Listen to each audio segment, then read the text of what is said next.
This is our chapter number 4, Google Sheets. Google Sheets को देखिए, spreadsheet applications are computer programs that enables user to store manipulate and analyze the data organized in the form of rows and columns.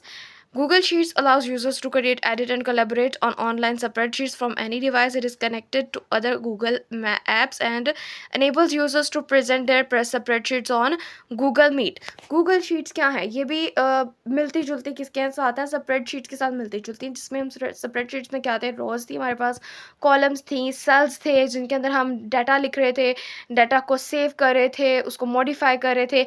Same वैसे ही यहाँ पे हम देखेंगे creating Google spreadsheets में। Google spreadsheets are accessible from Google Drive. इनको हम Google drive से जाके लेते हैं। उसके बाद नंबर 1 पे इसको अब ओपन करने का तरीका बताया जाएगा। कंप्यूटर पे से कैसे खोल सकते हैं। Open your Google Drive, click new and select Google Sheets from the drop down menu. Next है the spreadsheet will appear in a new browser tab.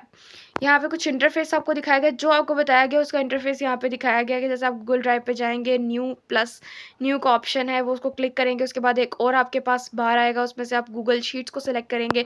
Name the spreadsheet selected, untitled select spreadsheet on the top of the page, type a name of the spreadsheet, then press enter on the back on the keyboard. आप keyboard use करें, वहाँ पे enter press कर दें, आपको कौन C Google sheet चाहिए। उसके बाद कुछ इस तरह का इंटरफेस आएगा गूगल शीट का।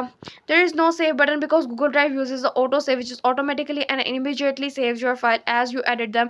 यहाँ पे कोई सेव का ऑप्शन नहीं होता, ऑटोमेटिकली आप जो भी काम करते हैं वो ऑटो सेव होता जाता है कि वो खुद ही जो है ना गूगल ड्राइव उसको सेव कर देता है। Google sheets interface, Google sheet interface has several features. उसके बहुत सारे फीचर्स हैं, बहुत सारी खसूसियात हैं। जैसे toolbar menu is use to edit and modify the spreadsheet in various ways. Toolbar की मदद से हम उसको एडिट कर सकते हैं, जहाँ कम ज़्यादा कुछ करना है वो कर सकते हैं। उसके बाद सेकेंड है the shortcut. Toolbar provide shortcut controls that will help format the data in your spreadsheet such as the font size, text alignment and text colour. आपने अपना जो लिखा हुआ है, जो आपने राइट किया है, उसको उसका साइज़ क्या होगा, उसका कलर क्या रखना है, उसकी अलाइनमेंट क्या रखनी है, छोटा रखना है, बड़ा रखना है। उसके बाद the formula bar is use to enter and edit data functions and formulas for a specific cell. Formula bar से जाके हम क्या कर सकते हैं, फंक्शंस, डिफरेंट फंक्शंस को यूज़ कर सकते हैं कि एक सेल के अंदर जो आप लिख रहे हो उसका क्या फंक्शन होना चाहिए। A cell is represented each rectangle in a spreadsheet in the intersection of a row and column. जब आप एक रो लगाते हो और एक कॉलम ड्रॉ करते हो, फॉर एग्जांपल हम 2 रोज लगा रहे हैं, 2 कॉलम्स लगा रहे हैं, दरमियान में एक रेक्टेंगल शेप का एक छोटा सा ब्लॉक बन जाता है, उसे हम सेल कहते हैं। और row is a group of cells that runs horizontally from side to side. Rows are identified by numbers. Rows जो हॉरिजॉन्टली चलती हैं, ठीक है, वो बिल्कुल स्ट्रेट लाइंस होती हैं हॉरिजॉन्टल फॉर्म में।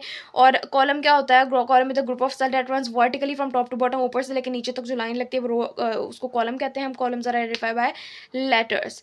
ठीक है, ये आपका छोटा सा इंट्रोडक्शन था आपके चैप्टर नंबर 4 का। ठीक है, रीडिंग आपने बच्चे लाजमी करनी है, और क्योंकि आपको पता है रीडिंग भी आपकी सुनी जाएगी। Okay, thank you so much.